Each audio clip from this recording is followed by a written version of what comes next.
ఎఫెసీయులకు రాసిన పత్రిక 5వ అధ్యాయం. కావున మీరు ప్రియులైన పిల్లల వలె దేవుని పోలి నడుచుకొనుడి. క్రీస్తు మిమ్మును ప్రేమించి పరిమళ వాసనగా ఉండుటకు మన కొరకు తన్ను తాను దేవునికి అర్పణముగాను బలిగాను అప్పగించుకొనెను. అలాగుననే మీరును ప్రేమ కలిగి నడుచుకొనుడి. మీలో జారత్వమే గాని, ఏ విధమైన అపవిత్రతయే గాని, లోభత్వమే గాని వీటి పేరైనను ఎత్తకూడదు.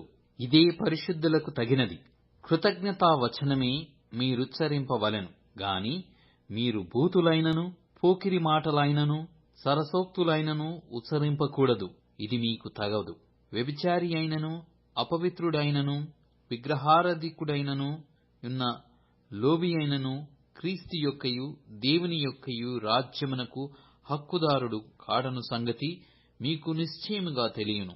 వ్యర్థమైన మాటల వలన ఎవడును మిమ్మును మోసపరచనీయకుడి. ఇట్టి క్రియల వలన దేవుని ఉగ్రత అవిధేయులైన వారి మీదికి వచ్చును గనక మీరు అట్టి వారితో పాలివారయ్యుండకుడి. మీరు పూర్వమందు చీకటి అయ్యుంటిరి, ఇప్పుడైతే ప్రభువునందు వెలుగయ్యున్నారు. వెలుగు ఫలము సమస్త విధములైన మంచితనము, నీతి, సత్యమను వాటిలో కనబడుచున్నది. గనుక ప్రభువుకేది ప్రీతికరమైనదో దానిని పరీక్షించుచు వెలుగు సంబంధుల వలె నడుచుకొనుడి. నిష్ఫలమైన అధికార క్రియలలో పాలివారయుండక వాటిని ఖండించుడి. ఏలయనగా అట్టి క్రియలు చేయువారు రహస్యమందు జరిగించు పనులను గూర్చి మాటలాడుటయైనను అవమానకరమైయున్నది. సమస్తమును ఖండింపబడి వెలుగుచేత ప్రత్యక్షపరచబడును. ప్రత్యక్షపరచుచున్నది ఏదో అది వెలుగే గదా. అందుచేత నిద్రించుచున్న నీవు మేల్కొని మృతులలో నుండి లెమ్ము, క్రీస్తు నీ మీద ప్రకాశించునని ఆయన చెప్పుచున్నాడు. దినములు చెడ్డవి గనక మీరు సమయమును పోనీయక సద్వినియోగము చేసుకొనుచు అజ్ఞానుల వలె కాక జ్ఞానుల వలె నడుచుకొనున్నట్లు జాగ్రత్తగా చూచుకొనుడి. ఇందు నిమిత్తము మీరు అవివేకులు కాక ప్రభువు యొక్క చిత్తమేమిటో గ్రహించుకొనుడి.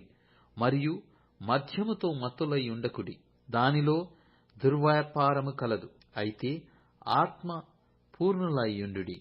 ఒకనినొకడు కీర్తనలతోనూ సంగీతములతోనూ ఆత్మ సంబంధమైన పాటలతోనూ హెచ్చరించుచు మీ హృదయములలో ప్రభువును గూర్చి పాడుచు కీర్తించుచు మన ప్రభువైన యేసుక్రీస్తు పేరట సమస్తమును గూర్చి తండ్రి అయిన దేవునికి ఎల్లప్పుడూ కృతజ్ఞతాస్తుతులు చెల్లించుచు క్రీస్తునందలి భయముతో ఒకనికొకడు లోబడియుండుడి.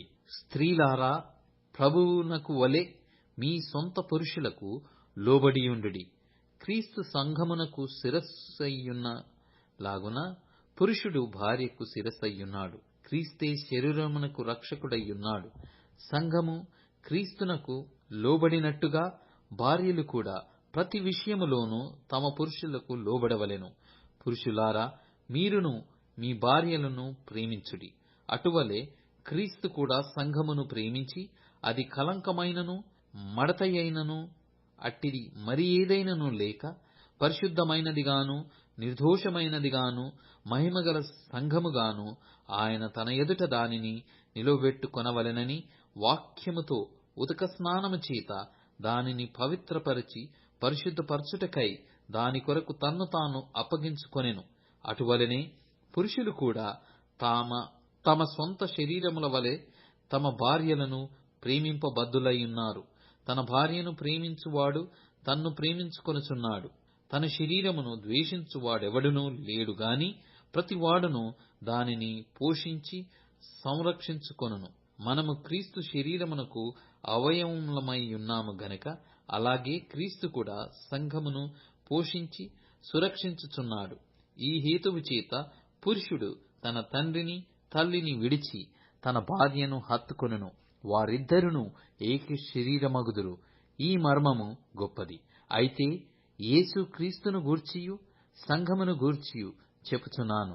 మెట్టుకు మీలో ప్రతి పురుషుడును తనను వలె తన భార్యను ప్రేమింపవలెను. భార్య అయితే తన భర్త యందు భయము కలిగి యుండునట్లు చూచుకొనవలెను.